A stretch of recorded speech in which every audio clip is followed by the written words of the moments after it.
Madhya Pradesh high court इन दिनों चर्चा का विषय बना हुआ है। मसला ही कुछ ऐसा है, उन्होंने कुछ काम ही ऐसा किया है, या ये कहें कि देश के जो सीजीआई हैं श्रीमान डीवाई चंद्रचूड़ साहब, उनका जो काम करने का तरीका है और वो देश की जनता को जो न्याय देना चाहते हैं, उस न्याय से प्रेरित होकर एमपी के हाई कोर्ट का जो आदेश है, बहुत ही बेहतरीन आदेश है। इसमें एमपी के हाई कोर्ट ने 2 आईएएस अफसर को सजा सुनाई, उनका जेल का वारंट बना दिया। जी हाँ, मामला बड़ा दिलचस्प है। मामला क्या है पूरा डिस्कस करेंगे विस्तार से। इसके पहले मैं चाहूँगा कि जो भी लोग चैनल पर नए हैं वो चैनल को सब्सक्राइब कर लें, नोटिफिकेशन का बेल ऑल पर सेलेक्ट कर लें आप लोग। इसके साथ आप लोग हमें फेसबुक, इंस्टाग्राम पर भी फॉलो कर सकते हैं, आईडी सेम है चौधरी लीगल एसोसिएट। और हमारा अन्य यूट्यूब चैनल ऑफिशियल प्रतीक चौधरी, उसको भी सब्सक्राइब करना ना भूलें। तो मसला ये हुआ कि हाई कोर्ट में और हाई कोर्ट मध्य प्रदेश में एक बड़ा दिलचस्प मसला आया आईएएस का। इसके पहले मैं एक बात करना चाहूँगा आईएएस लॉबी के ऊपर। आईएएस लॉबी जो होती है, उनके ऊपर जिम्मेदारी होती है देश को चलाने की। देश की जो सरकार है, उस सरकार की जो नीतियां हैं, उनका लाभ आम जन को, गरीब को, मजदूर को देना, वहाँ तक पहुँचाना, ये उनकी जिम्मेदारी होती है, उनका कर्तव्य होता है। लेकिन कभी कभी कुछ आईएएस ऐसे हैं जो कुर्सी पर आने के बाद, या कहें कि पावर में आने के बाद, अपने आप को ये समझने लगते हैं कि उनसे ऊपर कोई नहीं, वो मुखिया हैं, वो सर्वे सर्वा हैं। और कुछ लोग तो ये समझने लगते हैं आईएएस कि वो राजा हैं।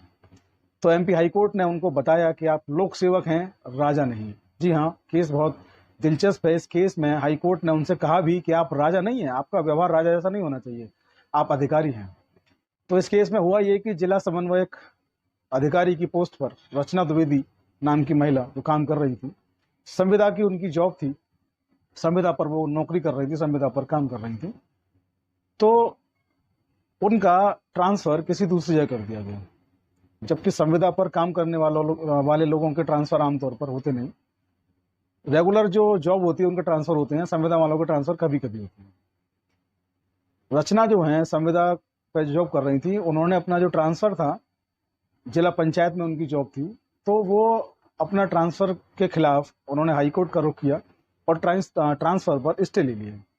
जब ट्रांसफर पर स्टे लिया तो ये बात वहाँ के जो जिलाधिकारी थे उस वक्त के तत्कालीन, मैं आपको नाम बता दूं, जो जिलाधिकारी थे वहाँ के शीलेंद्र सिंह, और जिला पंचायत के सीईओ अमर बहादुर सिंह, इन दोनों अधिकारियों को, आईएएस अधिकारियों को ये बात बड़ी नागवार गुजरी और उनको लगा कि पता नहीं क्या हो गया, उनका कितना अपमान हो गया, बेइज्जती हो गई। उन्होंने सीधे सीधे इस रचना द्विवेदी नाम की महिला को बर्खास्त कर दिया। जब सेवा से बर्खास्त कर दिया तो ये फिर से हाईकोर्ट पहुंची, और हाईकोर्ट पहुंचने के बाद इन्होंने हाईकोर्ट से जो बर्खास्त किया उस पर रोक के आदेश हाईकोर्ट से अपने पक्ष में करवा लिए। रोक के आदेश हो गए, उसके बाद वो रोज अपने कार्यालय जाती रही जिला पंचायत में, लेकिन उनसे ज्वाइन नहीं करवाया गया, ना उनको सैलरी दी गई। इसके बाद जब मामला बिगड़ता देखा, जब उनको लगा कि मामला कंट्रोल में नहीं आ रहा है, मामला बाहर जा रहा है कंट्रोल से, और हाईकोर्ट जैसे ऑर्डर की अवमानना की जा रही है लगातार 2 सीनियर ऑफिसर्स के द्वारा जो आईएएस की पोस्ट पर हैं, जिनमें एक जिलाधिकारी हैं और एक जिला पंचायत के सीईओ हैं, तो उनको लगा कि दोबारा से हाईकोर्ट जाया जाए और हाईकोर्ट से कहा जाए कि आपके आदेश की अवमानना हो रही है। वे फिर से पहुंचती हैं हाईकोर्ट, और हाईकोर्ट पहुंचने के बाद जब वो अपना रिट दाखिल करती हैं, इस बार उन्होंने रिट की अवमानना की। अवमानना की रिट जब उनकी होती है तो अवमानना की रिट में दोनों अधिकारियों को हाईकोर्ट तलब करता है, बुलाता है, उनसे पूछता है कि ये बताइए कि आपका ये रुख क्यों है, आप बार बार हाईकोर्ट के आदेश की अवमानना क्यों कर रहे हैं। इस पर जो अधिकारी थे वो कुछ भी कहने से बचते हुए नजर आए। वो कुछ कह नहीं पा रहे थे, हाईकोर्ट में बड़ा असहज महसूस कर रहे थे, क्योंकि 2 आईएएस अधिकारी को हाईकोर्ट ने खड़ा कर रखा था। जब वो कुछ कह नहीं पाए तो हाईकोर्ट के जो जस्टिस थे, इस केस के जो जस्टिस हैं, उनका नाम है JS आलूवालिया, उन्होंने बड़े तीखे शब्दों में उनसे सवाल पूछे, उन्हें एहसास कराया कि वो क्या है। उन्होंने स्पष्ट टिप्पणी की, उन्होंने कहा कि आप राजा नहीं हैं, आप लोक सेवक हैं, आप अधिकारी हैं, आप अधिकारी का आपका आचरण होना चाहिए, राजा वाला आचरण आप नहीं कर सकते। क्योंकि वो महिला बार बार जाती रही, आपने ज्वाइन नहीं करवाया, सैलरी भी नहीं दी, हाईकोर्ट के आदेश का आप कंप्लायंस नहीं कर रहे हैं, पालन नहीं कर रहे हैं, तो आपको क्या माना जाए। उन्होंने दोनों अधिकारियों को 7-7 दिन की सजा सुनाई, और 7-7 दिन की सजा के साथ साथ उनको 50-50 हजार रुपए का जुर्माना भी लगाया। ये जो आदेश है स्पष्ट करता है, देश के सीजीआई जो है डीवाई चंद्रचूड़, अभी थोड़े दिन पहले ही देश की राष्ट्रपति महामहिम श्रीमती द्रौपदी मुर्मू ने सीजीआई साहब से कहा था कि न्याय जो है वो दिखता हुआ लगना चाहिए, न्याय आजकल दिखता हुआ नहीं लग रहा है। और तभी से लगातार सीजीआई साहब फॉर्म में चल रहे हैं और उन्होंने देश की सारी अदालतों को आदेश कर दिए हैं कि आप न्याय करिए, लेकिन न्याय को दिखना भी चाहिए।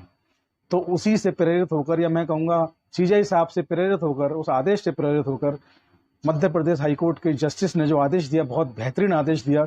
ऐसा आदेश होता रहना चाहिए, न्याय होता हुआ लगना चाहिए, न्याय होता हुआ दिखना चाहिए। तो आदेश बहुत बेहतरीन था, बहुत शानदार था, लेकिन देश की जो न्याय व्यवस्था है उसके अनुसार जो पीड़ित होता है उसको भी अपना पक्ष रखने का अधिकार होता है। तो जैसे ही उनको सजा सुनाई गई, उनका जेल का वारंट भी बना दिया गया था, वो तुरंत जो उस हाईकोर्ट के चीफ जज हैं, सीजे जो हैं, उनके न्यायालय में पहुंचे, वहां अपील की उन्होंने, उनकी अपील स्वीकार हुई और शाम को उनकी अपील स्वीकार कर उनको जमानत पर रिहा कर दिया गया। तो मसला बड़ा दिलचस्प रहा। देश के आईएएस जो हैं उनको इससे सबक लेना चाहिए। वो लोक सेवक हैं, वो भूल जाते हैं कि वो लोक सेवक हैं, उनको लगता है कि वो राजा हैं। मध्य प्रदेश हाईकोर्ट से इसकी शुरुआत हो चुकी है और जो ईमानदार आईएएस हैं उनको मैं अपने चैनल के माध्यम से सैल्यूट करता हूं, और जो बेईमान हैं और जो राजा समझते हैं अपने आप को, जो भी आईएएस, मैं उनसे कहना चाहता हूं कि आप लोग सुधर जाइए। देश के सर्वोच्च न्यायालय में इस वक्त जो सीजीआई हैं वो आपको बख्शने के मूड में नहीं है, और देश की अदालतें भी आपको बख्शने के मूड में नहीं है। अगर आपने राजा वाला आचरण नहीं छोड़ा तो एमपी में जिस तरीके से ये ऑर्डर हुआ है, आप भी इसके लिए तैयार रहें। बाकी देश के लोगों के लिए शुभकामनाएं। वीडियो अच्छा लगा हो तो इसको मैक्सिमम लोगों तक, साथियों तक फॉरवर्ड अवश्य करें। चैनल को सब्सक्राइब करें। आज के वीडियो में इतना ही। जय हिंद, जय भारत, जय न्यायपालिका। धन्यवाद।